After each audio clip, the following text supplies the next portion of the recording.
Okay, so this is going to be dedicated for first Damon for all Cholim, and also dedicated to Rosh Hashiva, Damon, where he has a successful operation tomorrow, and Amen.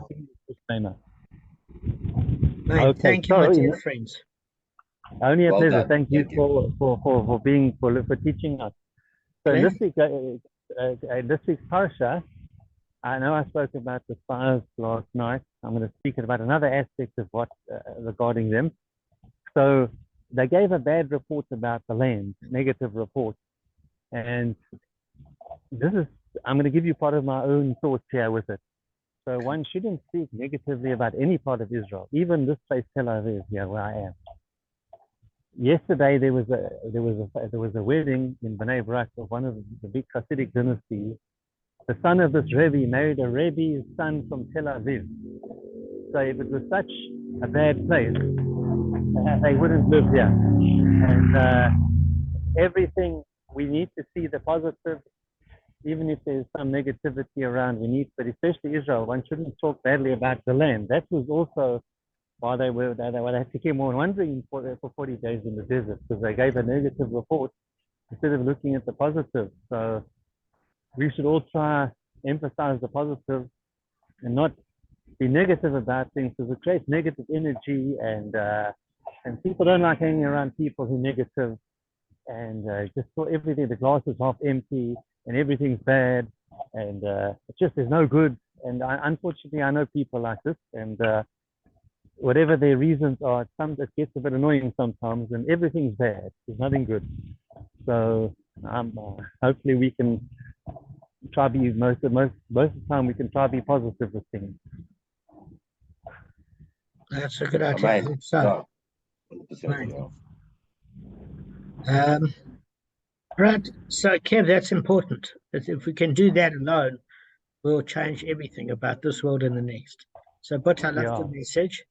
And let me just go through a couple of concepts of Gemara, because there were some overlying concepts that were a bit confusing.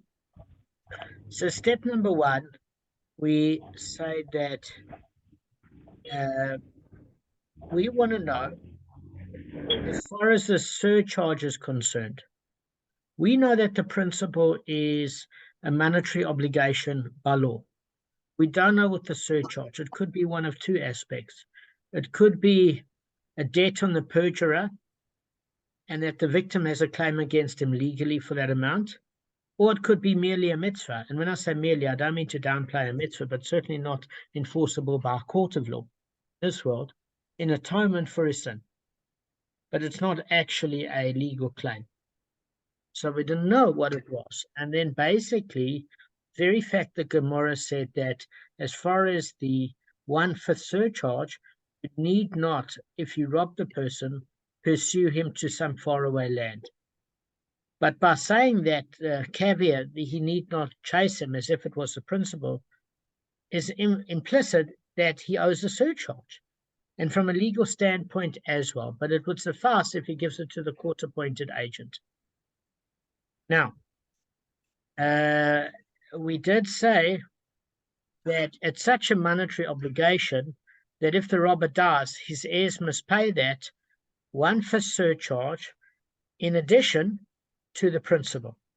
But obviously they're exempt from paying the Asham offering, because that goes directly to Hashem, and only a living person can make that restitution to Hashem for using his name in vain. But that 1/5 surcharge is a kapora, it's an atonement to the victim. And to Hashem, but to the victim. So as long as he admits that.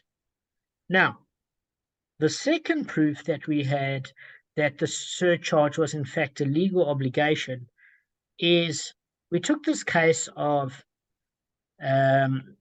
the principal was lied about. The guy said, "I never stole your thing." And at the end of the day, he felt bad, and he said, "Okay, I did take it, etc." And then there's a 1/5 surcharge. Then he paid the principal, but he was irritated about paying the surcharge, but he wanted to come clean and at least pay the principal, because there weren't witnesses. So he felt that he owed, but he didn't feel he owed the rest. Because he said, "Fine, I've got your item, let me return the item. I haven't got the money, but I can return what I took." but he was irritated about the one for surcharge. So he said, no, I paid it back. He lied about that. And then he felt bad about that. We all have remorse. And then he has to pay 1/5 surcharge on the one for surcharge. Now that's another proof that the Gemara proves that it's a monetary obligation. Because if it's less than a pruta that a person stole in a principal, there's no surcharge, because even the principal is not a monetary legal obligation, and therefore there's no surcharge. So the very fact that it's under a legal amount and you get off with the principal means that if the principal is higher than a pruta, then you owe that and you owe the surcharge appropriately. You just don't have to chase somebody away from the faraway land. But the second proof of it is that the fact that you owe a fifth and a fifth is proving that the first fifth is a legal obligation and not just merely a mitzvah, and that's why the fifth of the fourth is enforceable, because you wouldn't have to pay a fifth on an issue that wasn't a legal or claimable issue in any event. It can be only built on a legal case as far as collections. So that was your second body of evidence. So there's even further support, and the final support was it was taught in a brisa that if one robs his fellow and swears falsely to him in denial of the robbery and later confesses, and then he dies before making restitution, his heirs pay the principal and the 1/5 surcharge, but are exempt from bringing the asham offering. That was your third proof. So we've got three proofs that the surcharge is in fact legally collectible by the victim from the heirs. But the issue now is, okay, so we understand that as far as the robber is concerned, he has a legal obligation to pay the surcharge.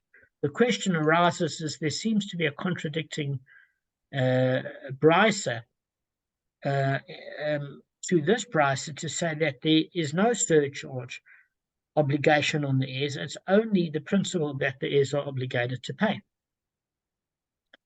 So it says, are the heirs actually liable, according to the second brisa, to pay the 1/5 surcharge of their father? So this is the contradiction. There's a brisa from Torat Kohanim that would appeal to Gavin, a blessed Khan of the group, in Leviticus Vayikra chapter 5, verse 23 to 24. Torah states, when the Torah says he, it means the robber.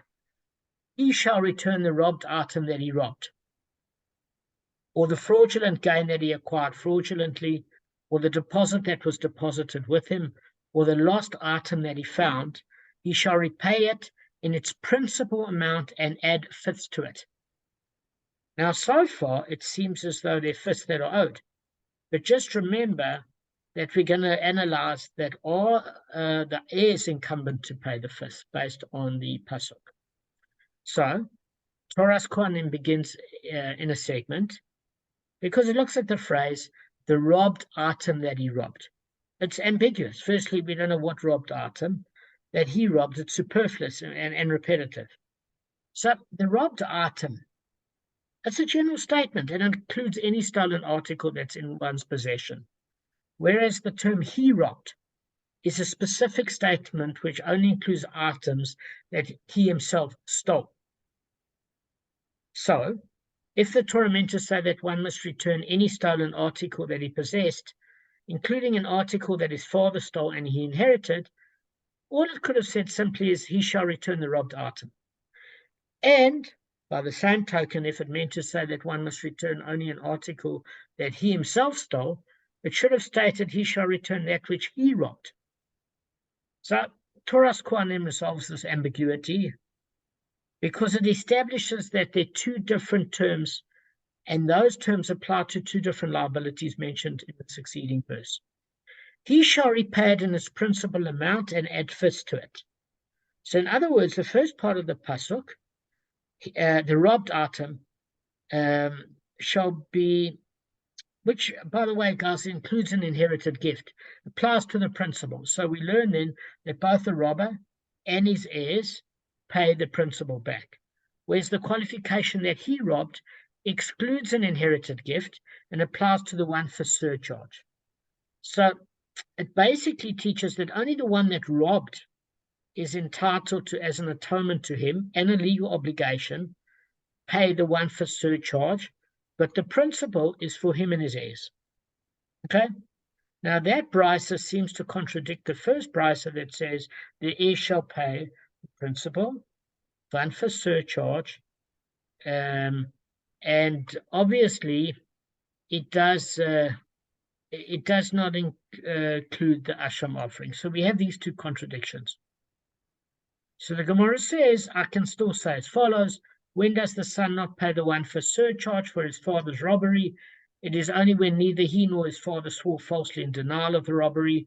Regarding the cases where he swore falsely and his father did not swear falsely, or where his father swore falsely and he did not swear falsely, or where both he and his father swore falsely, from where do we derive that the son does not pay the 1/5 surcharge for his father's theft? The Torah therefore states that he shall return the robbed item that he robbed, meaning the father, and the fraudulent gain that he acquired fraudulently. Okay?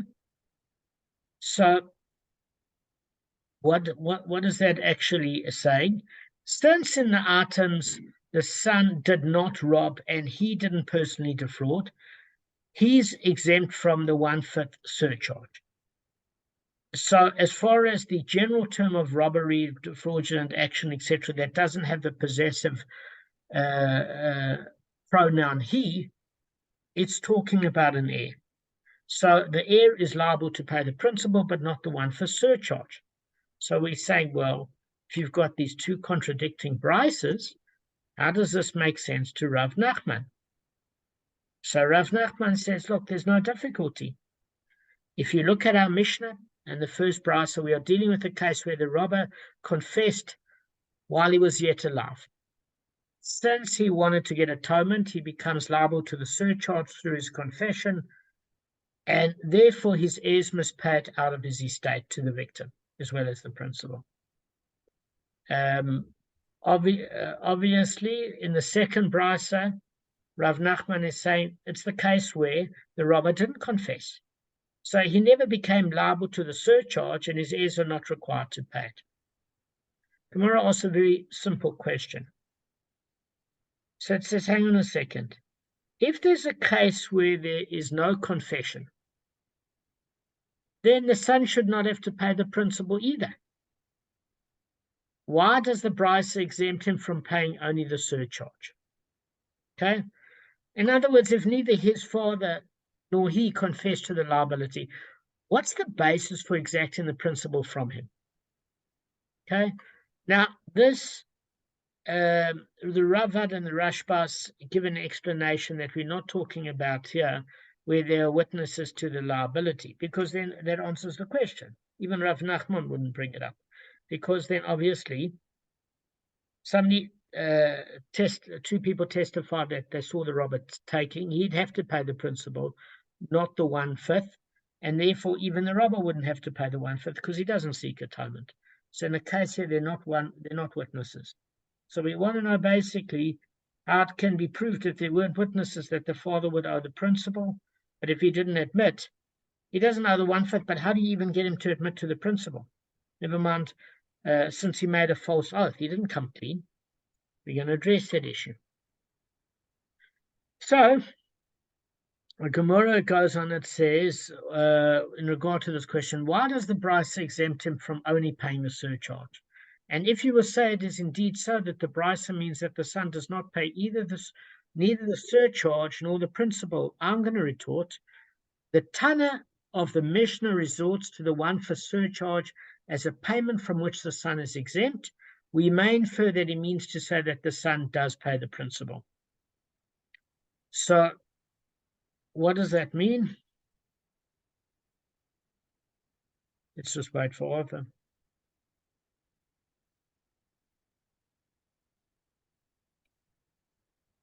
Mate, what's going on with your reception? Are people phoning you? I don't know, just dropped. No, just dropped.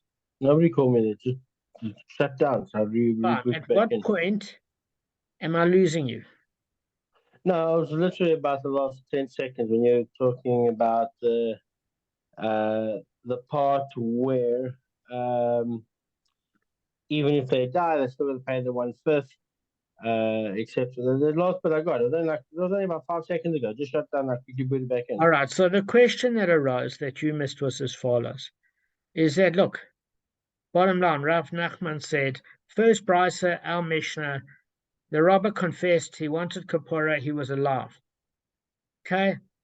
Through his confession, he was liable to the surcharge for the false oath. It's not that he confessed immediately to the robbery. Otherwise, there's no one for surcharge. He lied. Then he felt bad after, and then he confessed to the fact that he lied. So at that point, it triggers a 1/5 surcharge and an asham offering. If he died, the heirs don't pay the surcharge. They pay the surcharge and the principal. They don't pay the asham offering because that's atonement to Hashem, and only the living can pay that. But the surcharge is a legal monetary obligation, and it gets triggered as part of a legal process to extract from the heirs. In the second brisa, the reason why the surcharge isn't paid and only the principal is because the robber didn't confess in his lifetime. So there's no atonement seeking. Now, you might say, but I thought it was for atonement. I thought if it's for atonement, how can there be a legal obligation? Because we said, listen, it's either for atonement or a legal obligation. Can't be both. Of course, it can be both. Can be both because if a criminal in a court of law seeks atonement for their sins, Arthur, you're making me giddy. Can you just choose a place? At the end of the day, the minute somebody confesses in a courtroom and there's a stenographer that writes down what the witness said, it is a legal binding confession. And therefore it has a kapora aspect, but it also has a legal aspect. What we asked him before is if it's a kapora aspect, an atonement aspect, does it have a legally collectible aspect? And the answer is yes. So therefore, upon confession, the heirs would have to pay it in the event of the robber's death, but not if the father didn't confess. But the principal is still owing. Then the Gemara author asked the question is, if the principal is owing and there are no witnesses, how do we know if he never admitted to it in order to extract the principal?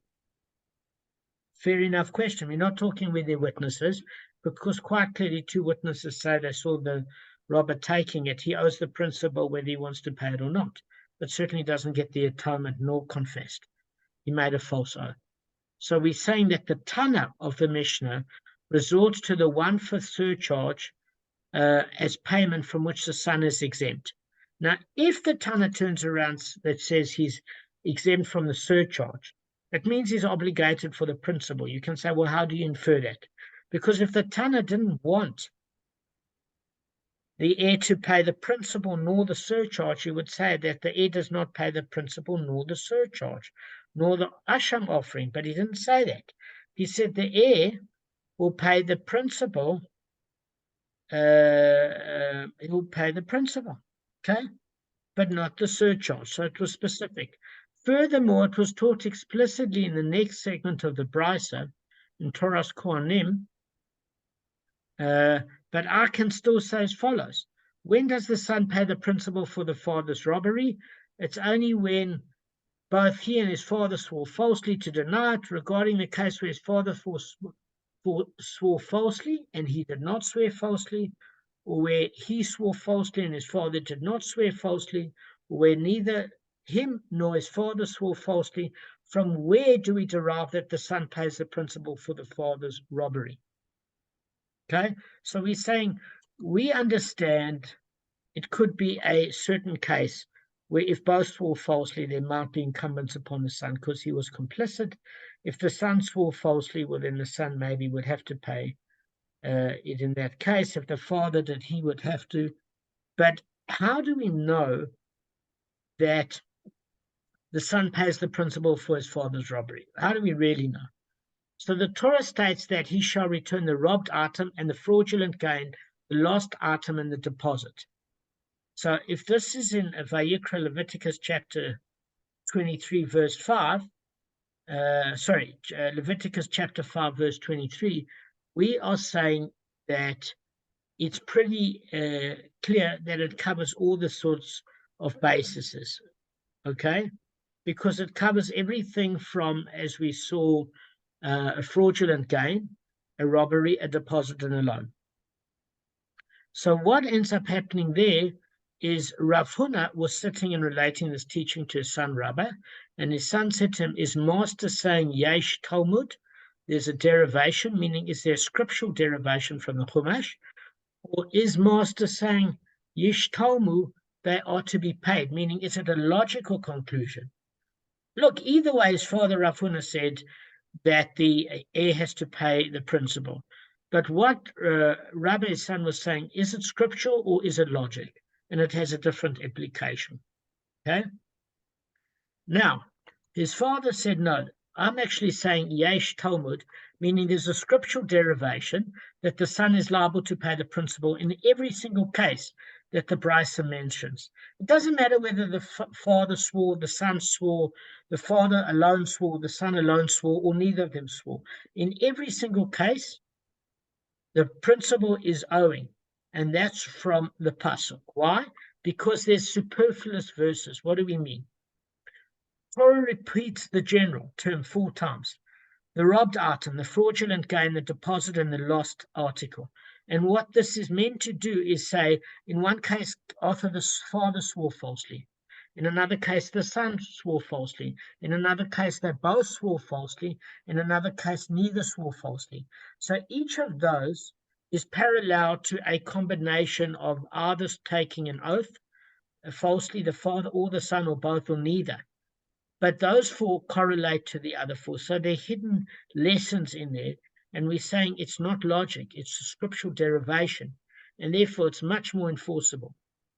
In other words, in logic, when we learn things, Arthur, that are sphora, logic, another person can come up with a logical argument and they debate the issue. If it's scriptural, there's no debate. So scriptural supersedes and trumps logic.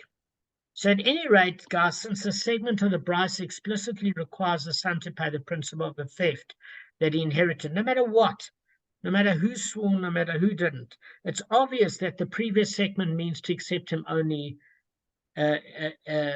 exempt him only from paying the one for surcharge.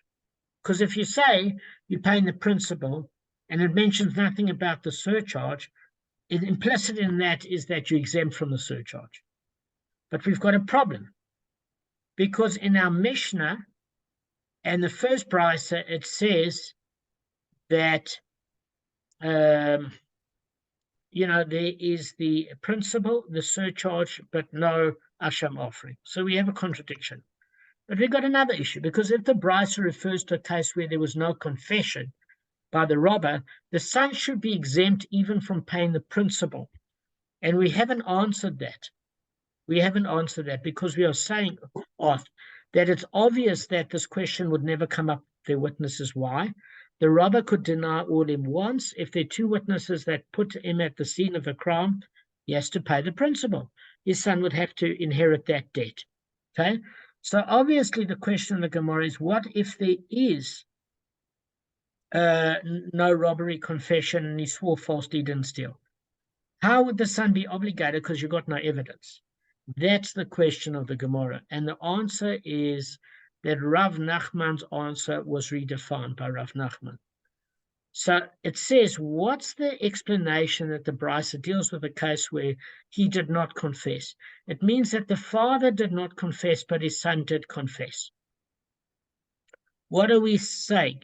Since the son admits that his father stole, to clear the family name, the son must pay the principal out of his father's estate. But he's exempt from paying the additional fifth because the Chumash teaches that a son's confession to his father's theft and perjury does not make him liable to the surcharge, because it's not an atonement for the father, nor was the father seeking atonement. It was only at the point of admittance that it created A, atonement, and B, a legal obligation that was collectible, but the principle is. But if the father confessed during his lifetime that he swore falsely, he became liable to the one for surcharge, and after his death, his son is liable to pay it out of the estate. So the rule implied by our Mishnah and taught explicitly in the first brisa was upon the father's confession. If it didn't occur, then if the son says, listen, in my father's estate, he left me this item that was stolen, then all he has to do is return the stolen item, but he's not obligated to the fifth. So the Gemara questions this interpretation, and it focuses on the Gemara's ruling that the son is exempt from the surcharge even when he swore falsely about his father's robbery. So what are we saying here? We're talking about a case where initially the police came to his door and they said, listen, your next door neighbor said your old grandpappy was a robber, and he took the item. And he's sitting with the Ming vase in his kitchen, but the police officer comes to his lunch. He said, I don't know what you're talking about. So he's saying now if the son swore falsely, why shouldn't the son be accountable for his own false oath? Because the son is liable to return the article which he admits is stolen. Okay? But he only admits it afterwards. But at first he did a false oath because he didn't want to pay the monetary obligation. And when he subsequently confesses that his father stole it, he now should be liable to the one for surcharge for his own false oath. That's what Rashi says. So the Gemara answers, the Brisa deals with a case where the robbed item is no longer extant. So let me just explain to you a rule, guys. Unlike the robber... What? Gavin? And that word, what did you use? Extant or something? Extant is an old-fashioned word that means it's no longer in existence. Okay. It doesn't exist like anymore, extinct. it's disappeared. Like extinct or similar. Yeah, extinct, missing, doesn't exist. Exactly. Perfect. So, exactly like that. Unlike the robber himself, who is liable to pay the value of the stolen article in cash when the article no longer exists. I'm going to use that word. His son is liable only to return the article itself when he has it, but he's not obligated to return its monetary value when it no longer exists. So accordingly, when the article is no longer extant or it no longer exists, the son's false oath denying his father's robbery doesn't constitute an oath in denial of a monetary obligation, because, guys, he doesn't have a monetary obligation, and therefore it's not liable to one for surcharge. He only has to return the object. Doesn't have to pay the cash if it's no longer in existence. So if there's no obligation upon which he swore falsely, there is no surcharge that's triggered from it. You get it? Because who uses Hashem's name in vain? Generally because they've got nothing to lose. They just return an item.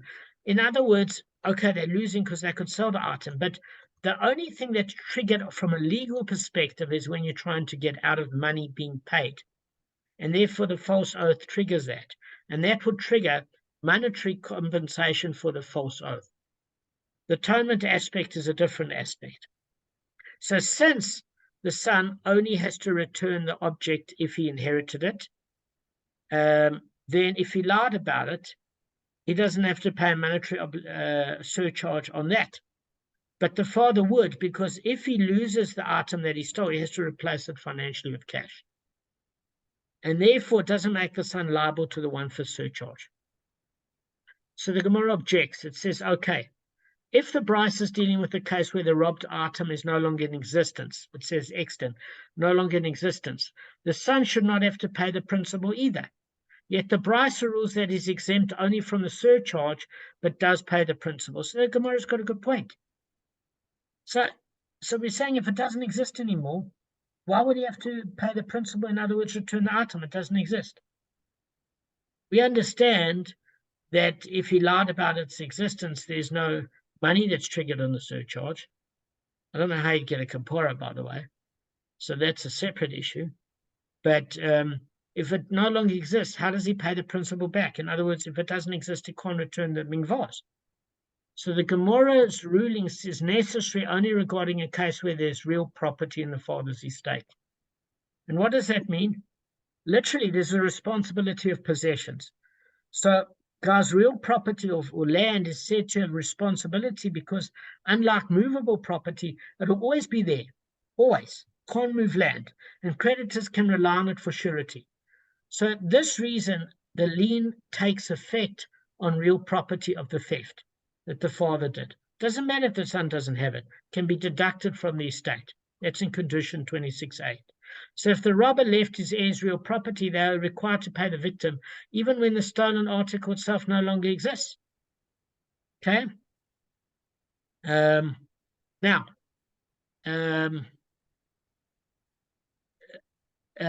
Okay, so guys, I think we can end off. No, we don't have to end off. We've got 8 minutes. We've got time. Sorry. Good. Let's cover some ground. We're not going to do it tomorrow. So then the Gemara says, all right, I hear that, but that if there's real property or fixed property, doesn't matter. There's no consequence to it. The heir should not be able to be liable to repay the principal from the estate, because the obligation to repay a robbery is analogous to that of an undocumented oral loan, and the law is that an oral loan may not be collected from heirs nor from purchasers. So we're saying an undocumented loan doesn't create a lien on the debtor's real property. And as such, once the property is passed on to others, either through inheritance or through a sale, the lender cannot confiscate it from them. A lien takes effect on a debtor's real property only when his obligation is recorded in a document. So the robber's liability doesn't create a lien that can be enforced against his heirs, and accordingly we can't have any sort of contorted lien on it. There's no interpretation from Torah Sachaim which would hold the heirs liable to pay the principal, because we're dealing with a case where the stolen article is no longer in existence and the robber left real property. So that was what's proposed by the Gemara. Now, if you want to know, well, then how could this even be brought up? The Gemara says, well, listen, there's a very, very simple answer for this. We're dealing with a case where the father stood for judgment and was found liable to repay the principal before he died. So in other words, even though it was an oral confession, if it happens in front of the court where he confesses, by order of the court, that ruling that the robber must pay his victim has the gravity of one that's recorded in a document, because you've got a court stenographer, you've got witnesses, and that automatically triggers a lien on the property of the obligated party. So when does the lien take effect? From the time the court issues its order, not from the time of the robbery, this particular case. Okay? So we can also say, according to Tosfot, that it was a case not where the son admitted it, but the Tosfot doesn't completely see it the way Rav Nachman does. The Tosfot's answer to the Gemara is, listen, on the basis of witnesses who testified to the theft, and the robber continues to deny his guilt, even in the face of witnesses, there's not a one for surcharge there, but certainly you can actually get it based on the court order as far as that's concerned. Okay. Now let me just finish off on a couple of things. So the Gemara asks, basically, if we're dealing with a case where the father's a robber, stood for judgment and was found liable to repay the principal, then in the case where the son swore falsely in denial of this debt, the son actually should be liable to pay the one for surcharge as well. Why does the Brasa rule that the son only pays the principal even if he swore falsely? Because in this particular case, it's different to an article that no longer exists. It can be taken out of the estate, which means it's real money. So when the son lies about it, then in that particular case, it's a real monetary obligation that gets deducted from the estate. Why shouldn't the son pay one for surcharge with that? It's different to if a Ming vase was taken, the son then swore falsely, didn't have it, confesses, and gives back the Ming vase. But we are saying is here, it was actually triggered in a court of law. So there is a claim against real property because it wasn't an oral loan. It was recorded by the court stenographer. And then when the son denied it, because he didn't want to pay it out of the estate, it's real money. It can be taken out of the estate. Why don't we make the son pay the 1/5 surcharge as well? Well, the 1/5 surcharge, because he swore falsely. So Rav Huna, the son of Rav Yeshua, said it's because one does not pay the 1/5 surcharge for denial of a lien on land. So there's this principle that the son in this case has no personal liability since he didn't steal anything. He's merely bound to honor the obligation attached to the land that he inherited from his father. Accordingly, his false oath to deny liability is simply an oath denying a lien on land. And there's a rule that if one does not swear on any claim related to land, and in Shavuos 42b, and an oath regarding land has no legal weight, and the 1/5 surcharge does not apply to it because it's not cash. And therefore, it was actually the father that did the robbery. Good, guys, we are done. I hope I've cleared it up. Yeah. Damon. Yeah. How long are you going? So you're going tomorrow, and how long are you going to be